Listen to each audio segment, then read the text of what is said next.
میں تقریر نہیں کرنی ہے مجھے، حدیث شریف میں ہے، چند باتیں آپ کے سامنے پیش کروں۔ حدیث شریف میں ہے کہ 77 امتی 73 فرقۃ کلھم فی النار الا واحدہ، میری امت ہم قریب 73 فرقوں میں بٹ جائے گی، اس میں سے ایک ہی گروہ جنتی ہوگا اور باقی سب جہنمی ہوں گے۔ کان کھول کر سن لیجئے، وہ لوگ خاص طور پر کان کھول کر سننے جو یہ کہتے ہیں کرے یہ مولوی لوگوں کا جھگڑا ہے، یہ مولوی لوگوں کا جھگڑا نہیں ہے، یہ حضور کا ارشاد ہے، اور حضور نے جو فرمایا ہے وہ ہو کر رہے گا۔ درخت اپنی جگہ سے چل سکتا ہے، پہاڑ اپنی جگہ سے ہل سکتا ہے، بہتا ہوا کھانا رک سکتا ہے، مگر میرے پیارے مصطفیٰ کا فرمان نہیں چل سکتا ہے۔ جو انہوں نے فرمایا ہے وہ ہو کر رہے گا کہ ان کی امت 73 فرقے میں بٹے گی، اس میں سے ایک ہی گروہ جنتی ہوگا، باقی سب جہنمی ہوں گے۔ جو لوگ یہ کہتے رہے یہ سب جھگڑے کی باتیں ہیں، اس میں پڑھنے کیا ضرورت ہے، نماز روزہ کرو بس، یہ خیال ان کا غلط ہے۔ نماز روزہ تو قادیانی بھی کرتا ہے، دیوبندی بھی کرتا ہے، غیر مقلد بھی کرتا ہے، مودودی بھی کرتا ہے، اور ہم اہل سنت و جماعت بھی بحمدہ تعالیٰ کرتے ہیں۔ تو صرف نماز روزہ کی سے جو ہے حق پر ہونے کا ثبوت نہیں، نماز روزہ جو ہے کسی کا یہ اس کے حق پر ہونے کا ثبوت نہیں۔ قادیانی نماز روزہ کرتے ہیں، کلمہ پڑھتے ہیں، مگر اس کے باوجود دیوبندیوں نے ان کو مرتد قرار دیا ہے کہ ان کے پیچھے نماز پڑھنا جائز نہیں۔ فتاوی دارالعلوم دیوبند اٹھا کر دیکھ لیجئے، آپ کے پاس نہ ہو تو ہمارے دارالعلوم جدیہ میں آ کر دیکھ لیجئے آپ کہ وہ کلمہ پڑھنے والے ہیں، وہ نماز پڑھنے والے ہیں قادیانی، زکوٰۃ دینے والے ہیں قادیانی، روزہ رکھنے والے ہیں قادیانی، مگر ضروریات دین میں سے ایک بات کا انکار کر دیا تو دیوبند والوں نے ان کو کافر و مرتد قرار دیا۔ اور مرتضی حسن دربھنگی نے کتاب لکھی اشد العذاب علی مسیلمۃ الپنجاب، اشد العذاب علی مسیلمۃ الپنجاب، یعنی پنجاب کے مسیلمہ پر سخت عذاب۔ تو پنجاب کا مسیلمہ کون؟ وہی غلام احمد قادیانی۔ تو اس کتاب پر دیوبند کے تمام مولوی جو اس زمانے میں زندہ تھے سب کے دستخط، سہارنپور کے تمام مولویوں کے دستخط ہے، وہ کتاب دیکھی جا سکتی ہے میرے پاس موجود۔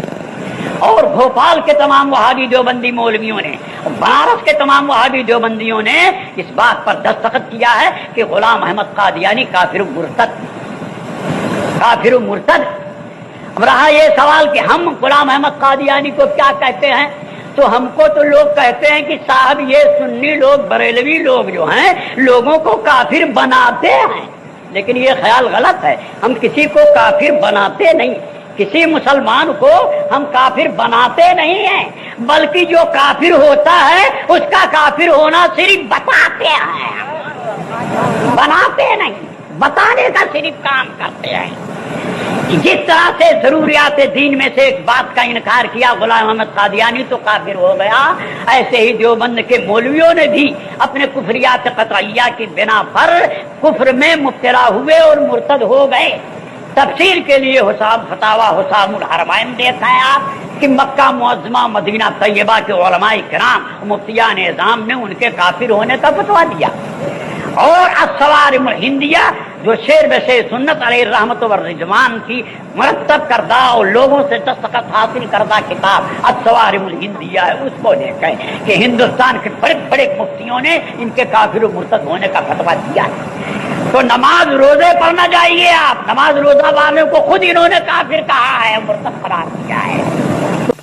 بے شمار رسالے اعلیٰ حضرت کے ہیں جو ان کے رد میں ہیں، لیکن ان کے لیے وہ لوہا کے چنا سے بھی زیادہ سخت ہے۔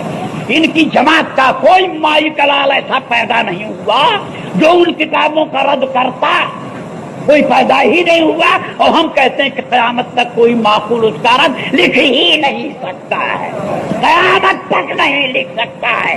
ان کا عقیدہ کہ اللہ جھوٹ بول سکتا ہے، اس پر اعلیٰ حضرت نے سبحان و سبوح لکھ دیا، تو کوئی ان کی جماعت کا ایسا فرد پیدا نہیں ہوا کہ جو اس کا وہ جواب لکھ دیتا۔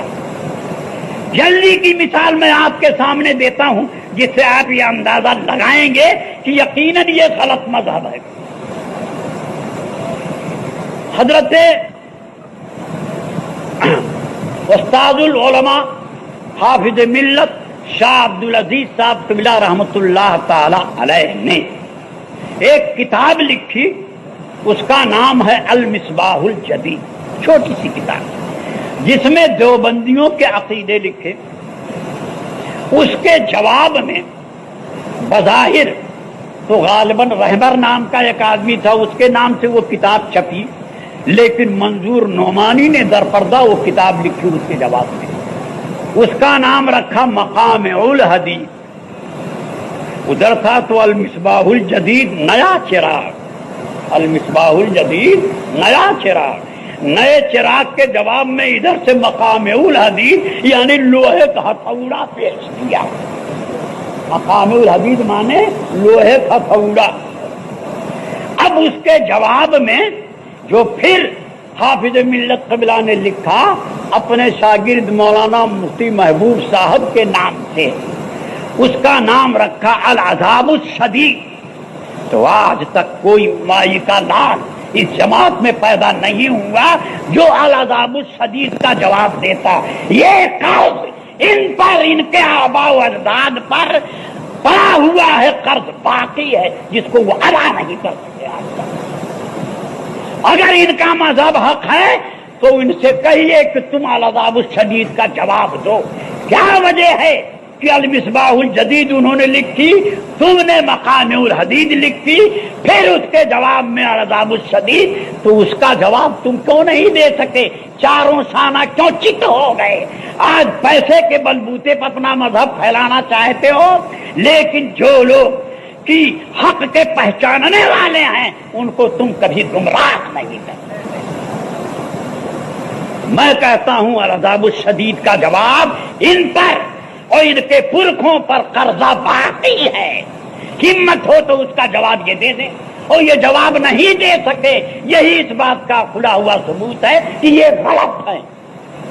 دوسری بات سنیں آپ، اس کے بعد کی بات کہ حضرت علامہ ارشد القادری صاحب قبلہ نے زلزلہ لکھا، اور وہ تمام باتیں اس کتاب میں انہوں نے پیش کر دی کہ جن کو یہ لوگ بزرگان دین کے ساتھ کرنے کو یا بزرگان دین کے ساتھ جو سنی پیش آتے ہیں اس بنیاد پر ان کو مشرک و کافر قرار دیا کہ یہ مسلمان ہی نہیں رہیں گے، شرک و کفر میں مبتلا ہو گئے۔ حالانکہ وہی ساری باتیں ان کی کتابوں میں بھی موجود ہیں اور وہی ساری باتیں ان کے بھی عقیدے ہیں، لیکن سنیوں کے ساتھ اس طرح وہ پیش آتے۔ بہرحال علامہ ارشد القادری صاحب نے زلزلہ کتاب لکھی، اور اس کے جواب میں یہاں سے لے کر برطانیہ تک 4 کتابیں لکھی گئیں۔ ظاہر میں تو چھوٹے چھوٹے مولوی سامنے آئے، اس میں سے تو ایک اتنا چھوٹا مولوی تھا کہ جس کے نام کے ساتھ لفظ حضرت لکھا گیا کہ حضرت مولانا فلاں صاحب۔ تو عامر عثمانی جو تجلی ماہنامہ دیوبند سے نکالتا تھا، اس نے لکھا کہ فلاں مولانا کے ساتھ لفظ حضرت لگانا ایسا ہی ہے جیسے کسی باونے کے پاؤں میں بانس باندھ کے اونچا کر دیا جائے، کہ باونے کے پاؤں میں بانس باندھ کے اونچا کر دیجئے، ایسے ہی اس مولانا کے ساتھ لفظ حضرت لگانا۔ غرضے کی بڑے بڑے لوگ اندر تھے موجود، مگر ظاہر میں چھوٹے چھوٹے لوگ آئے۔ لیکن اس کے بعد یعنی یہاں سے لے کے برطانیہ تک 4 کتابیں لکھی گئی زلزلہ کے خلاف۔ مگر اس کے بعد علامہ ارشد القادری صاحب قبلہ دامت برکاتہم القدسیہ نے جو ان 4 کتابوں کا رد لکھا تو بالکل ان کو زیر و زبر کر دیا ان کو، یعنی اس کتاب کا نام رکھا زیر و زبر۔ اور آج تک اس قوم میں کوئی مائی کلال نہیں پیدا ہوا جو زیر و زبر کا جواب لکھتا۔ تو اعلیٰ حضرت کے تو تمام قرضے ان کے اوپر لدے ہوئے،